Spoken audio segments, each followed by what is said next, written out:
Sulley Muntari, Ghana's most feared midfielder. Football has always been about more than just a skill. It's about heart, passion, and a relentless drive to win. Few players embodied that spirit like Sulley Muntari. He wasn't just a midfielder, he was a warrior, a leader, a man who would fight for his team at any cost. But his story isn't just one of triumph. It's a tale of raw talent, controversy, and unbreakable will that made him one of Ghana's most unforgettable players. From his childhood struggles in Konongo to his battles with coaches and officials at the highest level of the game, Muntari's journey is a roller coaster of emotions. This is the story of Ghana's most feared midfielder.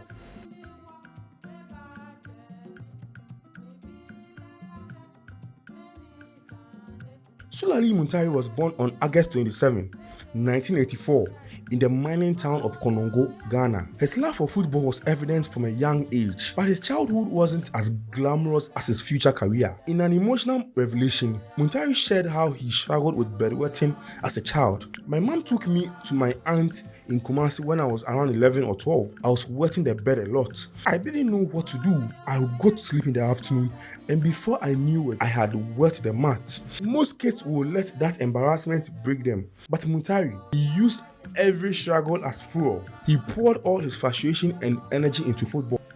It didn't take long for people to notice his power, his aggression, his relentless pursuit of the ball.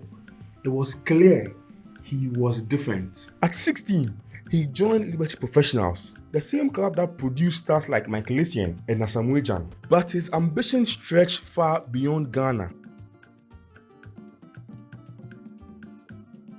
In 2001, Udinese scouts spotted Muntari in Ghana's under-20 squad. At just 17, he left for Italy, stepping into a world where only the strongest survived. His Serie A debut came against AC Milan, a baptism of fire. But instead of being intimidated by legends like Maldini and Kaka, he thrived. He fought, he tackled, he played with a fearless energy that made him stand out. For 5 years, he dominated Udinese midfield, becoming one of the most sought-after African players. And in 2007, Portsmouth came calling.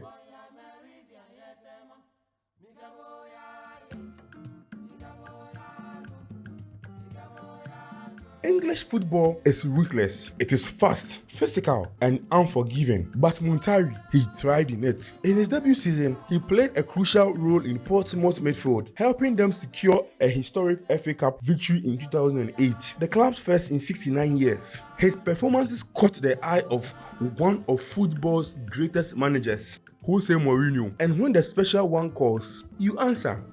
It's amazing, every day I just feel happy and blessed to be under him, and always I just want another day to come to go to training, because always there's a new stuff to learn.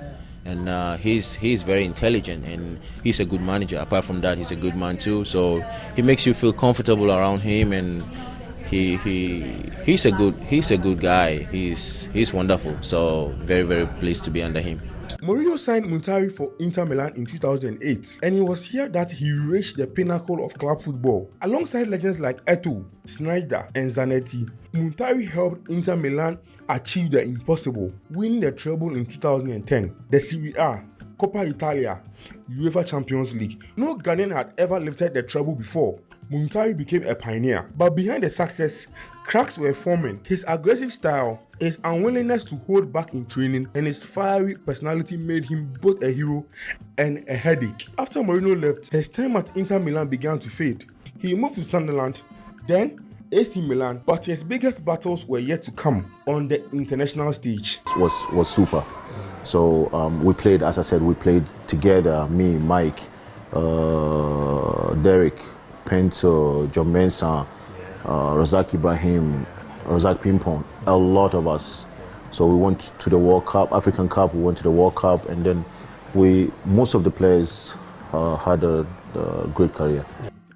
Muntari was never just another player in Ghana's squad. He was an enforcer, a leader, the man you wanted in a battle. His international career was filled with unforgettable moments. 2006 World Cup. His goal against the Czech Republic helped Ghana reach the round of 16 in their first ever World Cup, 2010 World Cup. A stunning 40-yard strike against Uruguay in the quarterfinals, a moment of pure brilliance in Ghana's heartbreaking elimination. But while he was a hero on the pitch, behind the scenes, tensions were rising. At the 2014 World Cup, everything exploded.